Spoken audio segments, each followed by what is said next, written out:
Salut, bienvenue sur Terra Adventum. Continuons notre série sur les pièces euros. Qu'est-ce qui est représenté sur les pièces euros?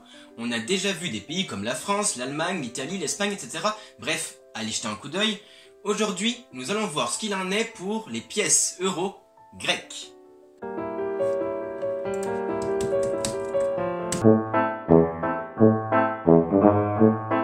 Le concentré, la connaissance à portée de main. Par Terra Adventum. Avant l'euro, la Grèce utilisait la drachme grecque. 1 euro égale 340 drachmes et 10 drachmes égale 3 centimes d'euros. Les pièces de 1, 2 et 5 centimes d'euros représentent la puissance maritime qu'est la Grèce, de la Grèce antique à la Grèce moderne. Il faut dire que le pays est entouré par l'eau. En témoigne cette carte avec la mer Méditerranée, la mer Ionienne et la mer Égée. La Grèce, c'est aussi de nombreuses îles, la Crète principalement. La mer est très importante chez les Grecs, même la couleur bleue de leur drapeau renvoie à la mer. La Grèce est même la première flotte mondiale de marine marchande.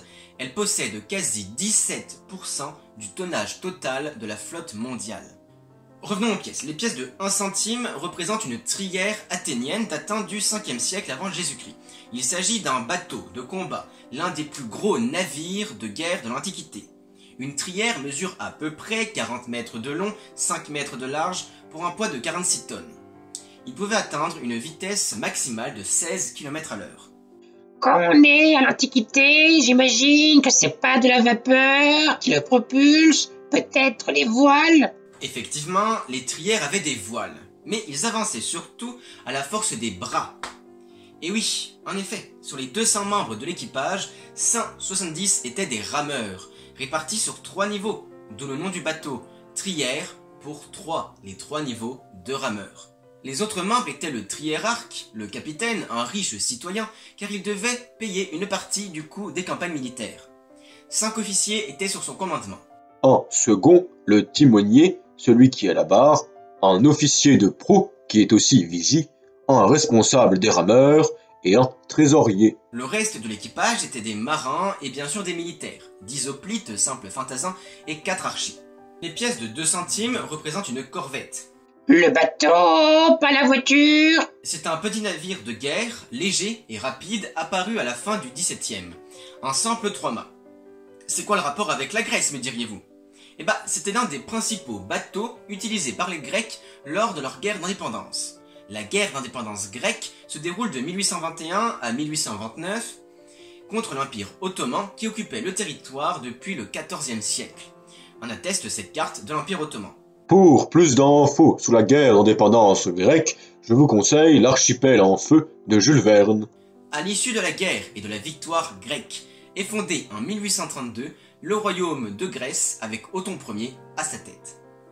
Les pièces de 5 centimes représentent un simple pétrolier, un navire qui sert à transporter le pétrole. Pourquoi est-il présent sur les pièces? Tout simplement pour montrer la puissance maritime du pays. La première flotte mondiale en marine marchande, je le rappelle. Rien à dire de plus sur cette pièce. Les pièces de 10, 20 et 50 centimes représentent des personnages célèbres. Les pièces de 10 centimes représentent Rigas. Rigas Féréos ou Rigas Vélinstanlis, né en 1757, mort en 1798, c'est un écrivain et patriote grec. C'est une figure emblématique de l'indépendance du pays et une figure majeure de la renaissance culturelle grecque, où les idées des Lumières arrivent dans ce territoire encore dépendant de l'Empire ottoman, et où se met en place une véritable identité grecque. Rigas, inspiré par la Révolution française, multiplia les écrits politiques sur la démocratie et sur l'indépendance de la Grèce, ce qui ne plaît bien sûr pas aux autorités ottomanes. Rigas est arrêté en 1797 et meurt l'année suivante étranglé. Sa volonté de voir la Grèce indépendante verra le jour en 1830, 32 ans après sa mort. La Grèce est officiellement indépendante depuis 1830, mais elle a déclaré son indépendance dès 1821. Les pièces de 20 centimes représentent Ioannis Kapodistrias. Né en 1776, mort en 1831, c'est un homme d'État grec. Il fut tout d'abord, de 1802 à 1807, membre du gouvernement des 7 îles. Alors là c'est intéressant, je vais un peu parler de cette république que je ne connaissais pas avant cette vidéo. En 1797, par le traité de Campo Formio, signé entre la France et le Saint-Empire, la République de Venise disparaît. Partagée entre la République cisalpine les Habsbourg, et une partie revient à la France, qui est partagée en 3 départements français. 3 départements qui sont les suivants. Corcyre, composé des îles de Corfou et Paxos. Ithaque, composé des îles Céphalonie, Leucade et Ithaque. Et mer Égée, avec Zante et Cythère.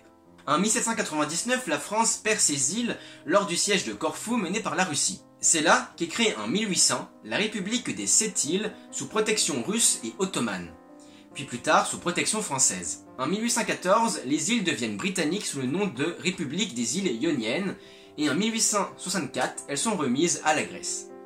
Revenons à Ioannis Kapodistrias. Il se met ensuite de 1808 à 1815 au service de la Russie, et devient même en 1816, et ce jusqu'en 1822, ministre des Affaires étrangères de l'Empire russe, sous le tsar Alexandre Ier.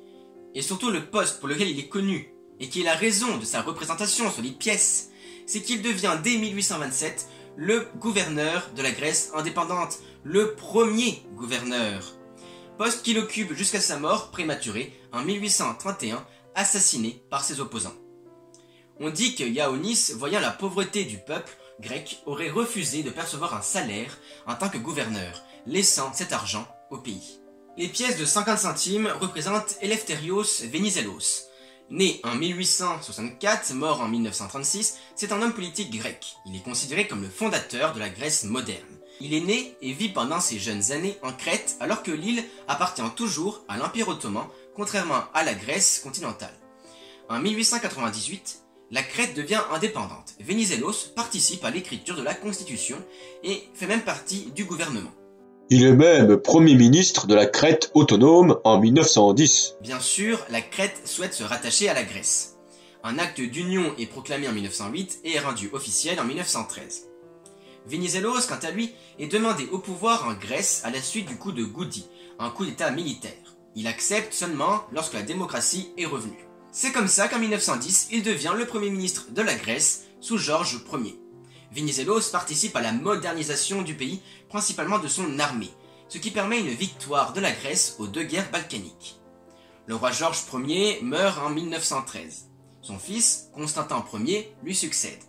Petit problème, le roi et le Premier ministre ne s'entendent pas. Pendant la Première Guerre mondiale, Constantin veut un rapprochement avec la Triplice, l'Allemagne, alors que Venizelos veut se rapprocher de la Triple Entente, France, Royaume-Uni, Russie. Une grande tension éclate entre les 2 hommes.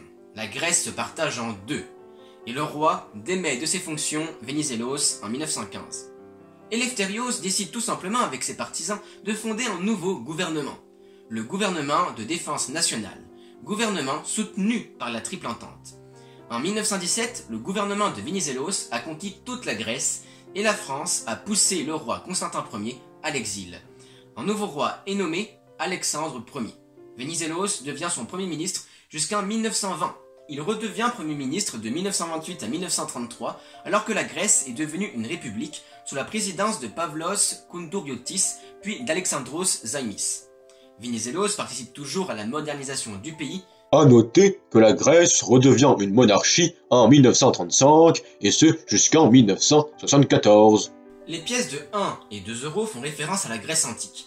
Les pièces de 1 euro représentent une pièce de 4 drachmes athéniennes datant du 5e siècle. Oui, c'est une pièce qui représente une pièce. Sur cette pièce se trouve une chouette et une branche d'olivier, chouette et olivier, symbole de la déesse Athéna, déesse de la sagesse, de la stratégie militaire et des artisans, mais aussi protectrice d'Athènes, dont elle a donné son nom.